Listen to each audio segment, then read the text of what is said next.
Olá, pessoal, tudo bem? Estamos no ar com mais um Ed Farmácia e a pauta hoje são as novas funcionalidades do validador das prescrições digitais. O validador, eu acho que quase todo mundo do setor sabe, a gente já fez até uma live sobre esse assunto aqui no canal da Ascofers no YouTube. O validador ele foi lançado há cerca de 90 dias e aí a gente resolveu conversar com o diretor-presidente do Instituto Nacional de Tecnologia da Informação, o Carlos Forner, sobre esses 90 dias e o que vem por aí. E ainda também temos a oportunidade de tirar algumas dúvidas que o setor ainda tem sobre esse validador de prescrições digitais. Então, hoje eu estou aqui com o Carlos Forner. Carlos, seja bem-vindo ao Ed Farmácia. Muito obrigada aqui pela sua presença.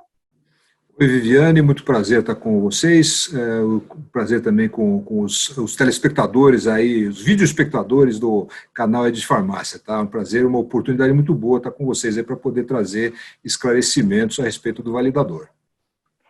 Assim, o setor tem muitas dúvidas, Carlos, muitas, mas antes, gente, olha, não se esqueçam de se inscrever aqui no canal, clica no sininho aqui embaixo, que aí a partir da sua inscrição, você começa a receber todos os vídeos produzidos aqui, especialmente para o canal, inclusive o nosso Ed Farmácia, que vai ao ar toda terça-feira às 14 horas.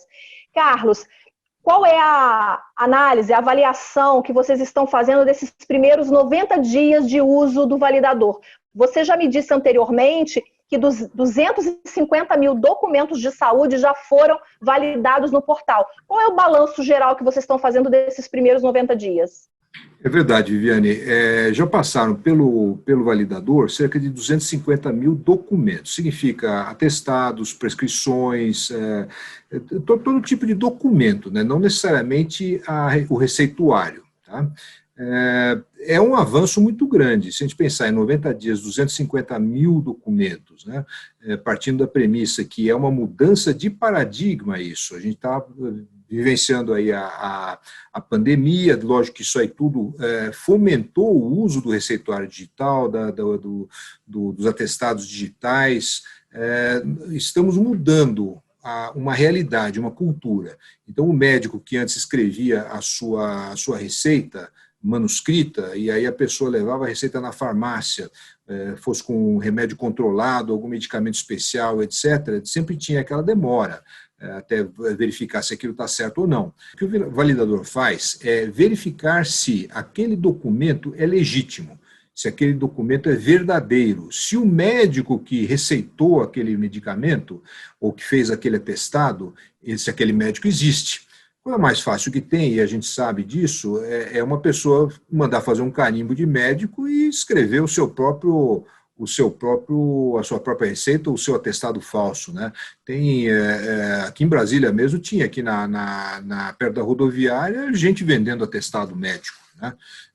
Falso, evidentemente, né? Então, entendi. Não é que... O validador vai fazer essa conferência a partir da assinatura digital, né? Digital. A pessoa tem o certificado digital, com o certificado digital, seja o token, seja em nuvem, o médico ele emite o atestado, emite a receita, isso é validado através do validador, através do QR Code lá do que está na receita, tal, ele verifica se aquela receita é legítima, se aquele médico existe, então ele faz essas verificações, tá? Em momento algum, veja, uma coisa importante, né? Em momento algum, verifica-se o conteúdo da receita, né? Ou o conteúdo do atestado, né? Até porque são informações pessoais. Isso o ITI não entra no mérito, ele só verifica se a assinatura... Não, e aí o farmacêutico também lá tem a competência para analisar aquela prescrição médica, né? Isso Exato. Daí já é uma outra... Eu estou entendendo o que você está falando. Agora, você falou aí em QR Code. Então, vocês estão divulgando aí nos últimos dias, vocês vêm divulgando o lançamento dessa nova funcionalidade, que é um QR Code. Só que assim, eu confesso que eu li algumas coisas, mas achei um pouco confuso.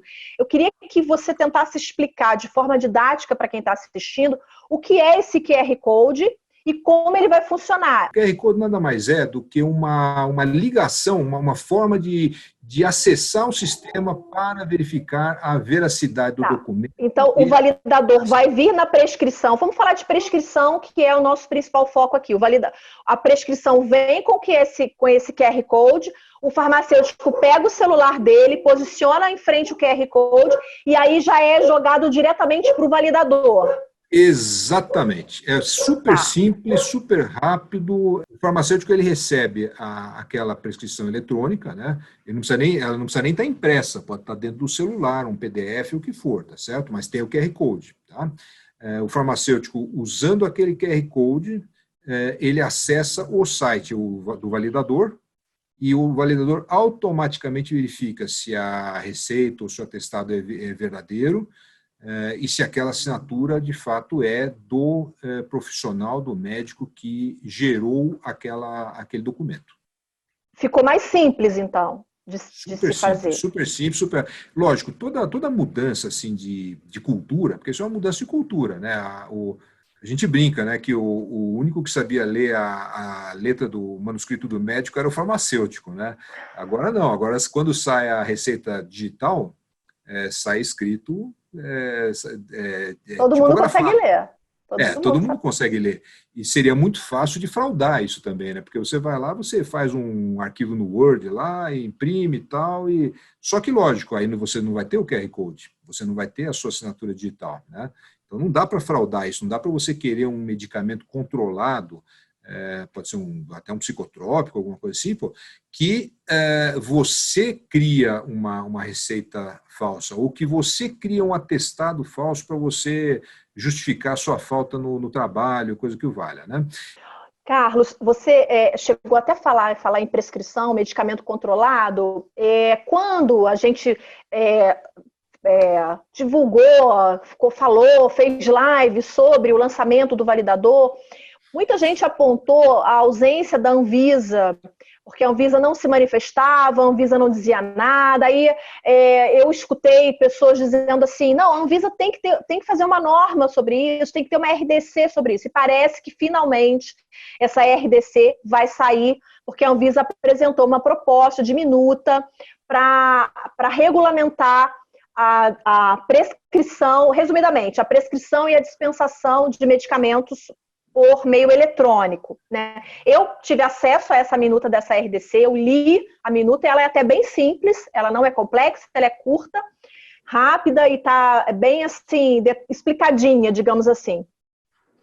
E aí três coisas me chamaram a atenção nessa RDC e eu quero pontuar aqui para quem está nos assistindo, que ela diz o seguinte: ela diz que as prescrições podem ser emitidas em meio eletrônico desde que assinadas por assinatura digital qualificada, que é a assinatura ICP Brasil. Por que eu frisei o qualificada? Porque há um tempinho atrás, o governo federal publicou a medida provisória que causou maior confusão, que trazia a simples, a avançada e a qualificada. E não dizia que a prescrição médica, digital médica, deveria ser a qualificada. Estava meio nebuloso isso. E agora a Anvisa está se manifestando publicamente dizendo sim, é isso mesmo. Só vamos reconhecer e aceitar as prescrições com assinatura digital ICP Brasil. Então, isso está muito claro na RDC. Uma outra coisa que me chamou a atenção, eu vou deixar você comentar, eu só quero pontuar porque eu acho importante. Uma outra coisa que me chamou a atenção é que essa RDC diz que a dispensação só poderá ocorrer depois que a farmácia validar no portal do governo federal, que é o validador. Bom, primeiro com relação à Anvisa, né? É natural que a Anvisa ela abrange um zilhão de coisas, né? Então, medicamentos, controle de insumos, etc. Então, na questão dos medicamentos em especial, ainda tem uma série de regulamentações para tipos diferentes de medicamentos, né? Então, não é tão simples a Anvisa chegar e falar, olha, agora tudo é assim ou tudo é assado. Bom, imediatamente, quando foi publicada a MP, a 983, criando a assinatura avançada, a assinatura qualificada, dizendo tudo isso aí, e em função também do receituário digital, desse momento de pandemia, a gente notou, e isso a gente tem mantido o canal de diálogo aberto aí com a sociedade, quando eu falo sociedade, falo médicos, farmacêuticos, o próprio paciente até, né? A gente recebe reclamação aqui, ou sugestão, etc., a gente vai olhando tudo isso aí. A gente identificou que, claro, não estava exatamente como tão transparente ou tão fácil de interpretar, tá? Imediatamente fizemos uma reunião com o Conselho Federal de Farmácia e o Conselho Federal de Medicina e com a Anvisa, justamente no sentido de deixar isso mais claro, para dar tranquilidade, pacificar, deixar o farmacêutico bastante confortável na hora dele dispensar um medicamento controlado, por exemplo, tá? Porque não estava claro que tipo de assinatura que é, né? Quando a gente fala em tipo de assinatura, a gente tem 3 tipos de assinatura, né? A assinatura simples, que é basicamente o login e senha, tá? Que é uma assinatura que não tem... ela pode ser repudiável, você pode não ter certeza que a pessoa que assinou é a pessoa que deveria estar assinando. Você tem a assinatura avançada, que é essa que foi criada agora com a MP 983, que ela é destinada ao relacionamento entre o cidadão e o Estado. E você tem a assinatura qualificada, a gente chama de qualificada, que é a assinatura no padrão ICP Brasil. Essa é a assinatura que equivale a uma assinatura manuscrita, como se fosse a sua firma reconhecida, vamos dizer assim. Tá? Então, essa é a que faz tudo, a assinatura top. A assinatura de melhor aceitação, inclusive internacional, tem isso também, tá? Então, essa é a assinatura qualificada padrão ICP Brasil. Isso não estava claro no regulamento da Anvisa. O único validador oficial vinculado ao ICP Brasil, vinculado àquela assinatura qualificada, o único validador que tem para verificar se a receita é verídica, se o atestado está correto, se aquele médico existe, o único validador que pode fazer isso é o validador do ITI. Tá? De novo, o que esse site, o validador do ITI faz? Ele verifica a veracidade da assinatura e verifica a veracidade do documento. Apenas isso. Ele não entra no mérito se a receita está correta, se o medicamento... Ele armazena dados? Ele armazena os dados? Porque tem uma discussão da Lei Geral de Proteção de Dados, algumas pessoas dizem que o validador... como pode haver um validador em plena Lei Geral de Proteção de Dados? Que segurança esses dados vão ter? Ele não armazena nenhum dado. É uma lenda urbana, é um mito isso aí, é mito. Não, absolutamente, pelo contrário, né? Justamente por causa da Lei de Proteção de Dados, a gente não armazena nada. Até seria ruim armazenar dados de uma receita ou de um atestado médico, são dados privativos do paciente e do médico, é uma relação entre eles. Tá? A gente só faz a verificação da assinatura, a verificação da validade do documento, apenas isso. A única coisa que a gente armazena são números de quantos documentos passaram, tá? Quantas operações passaram, mas não a qualidade do documento, o que aquele documento contém, isso em momento algum. Tá? A função tanto é que a prescrição dispensada precisa ser arquivada na farmácia, porque ela não fica arquivada no validador, né? Isso, na farmácia sim. A farmácia é obrigação do farmacêutico, agora, como ele fazia com uma receita manuscrita, tá certo? Ele também tinha que arquivar. Agora, o terceiro ponto que me chamou a atenção da RDC é que ela diz que o farmacêutico deverá incluir sua assinatura eletrônica qualificada no receituário dispensado. Ou seja, o farmacêutico, então, será obrigado a ter também um certificado ICP Brasil. Exatamente, né? O farmacêutico, para a segurança dele, no momento que ele dispensou aquele determinado medicamento, ele é como se ele carimbasse, assinasse um papel, tá certo? Então, ele usa a assinatura qualificada dele, também padrão ICP Brasil, justamente documentando que aquele medicamento foi dispensado. Tá? É como se ele estivesse assinando no verso da receita: olha, eu dispensei o medicamento para o paciente A, B ou C. Certo? E quanto daquele medicamento que ele dispensou. Né? Muito bem, isso no início, ou alguns meses atrás, ou alguns anos atrás, o ICP Brasil já tem quase 20 anos. Isso era mais caro, e tem seus motivos de ser caro, porque tem toda uma infraestrutura atrás disso, para garantir a segurança dos dados, tá certo? E é uma segurança, eu posso atestar para você, é uma segurança bastante elevada, não é pouca coisa, não. Agora, mas assim, fato... Carlos, deixa eu me permitir te cortar para fazer uma observação, porque hoje, por exemplo, eu conversei com uma fonte e ela falou assim, mas Viviane, por que apenas o certificado digital? Não há outra forma menos custosa e até mesmo gratuita de validar uma assinatura digital? Ele disse o seguinte, que há mecanismos para assegurar a integralidade e a autenticidade dos documentos sem ser através do certificado ICP Brasil. No momento que você começa a ver qual é a infraestrutura toda envolvida nisso, qual é todos os bastidores que tem atrás de um certificado digital para garantir a qualidade da assinatura, a segurança do documento, etc., isso tem um custo, evidentemente, né?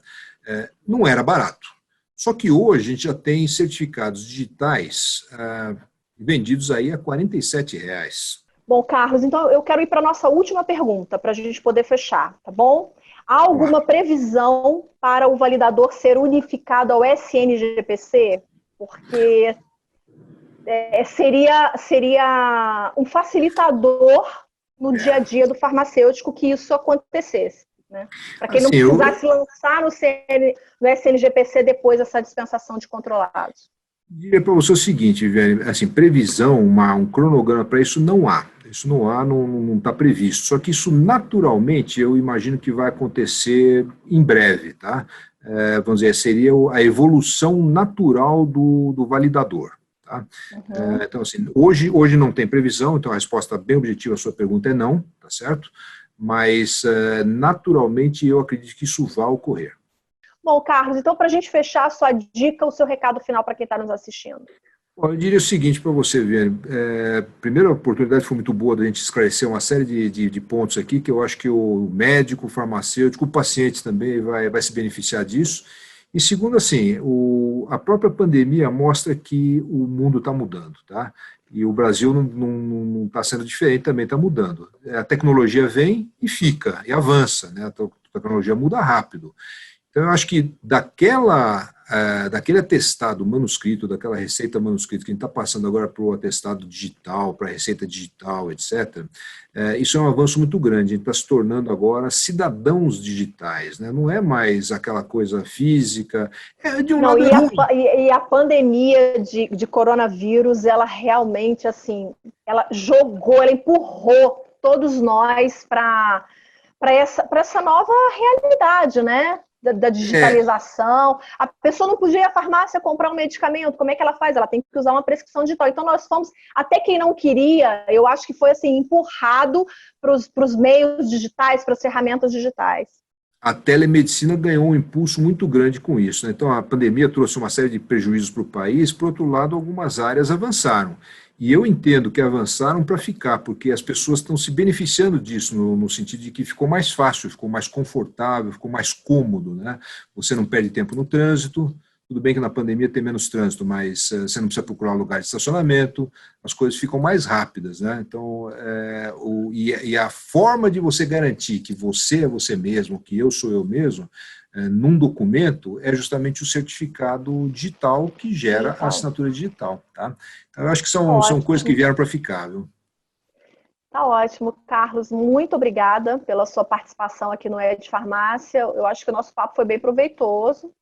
A gente conseguiu aí esclarecer várias coisas, né? Obrigada pela sua disponibilidade. Olha, o prazer foi meu, o ITI está sempre aberto a vocês e as dúvidas dos seus telespectadores, tá bom? Sempre que tiver alguma coisa nova, alguma pautinha nova, traz aqui pra gente. Estamos à disposição, viu, Viviane? Tá bom? Obrigada, Carlos. Gente, obrigada pela companhia de vocês até aqui. Espero que vocês tenham curtido bastante esse conteúdo. Foi bem rico aí em informações, né? Agradecer ao ITI pelo compartilhamento desse conteúdo com a gente. Antes de ir embora, inscreva-se no canal, deixe seu like, compartilhe esse conteúdo com seus amigos, com seus colegas, enfim, com toda a sua rede de contatos. A gente se vê na próxima terça-feira, às 14 horas. Tchau, tchau.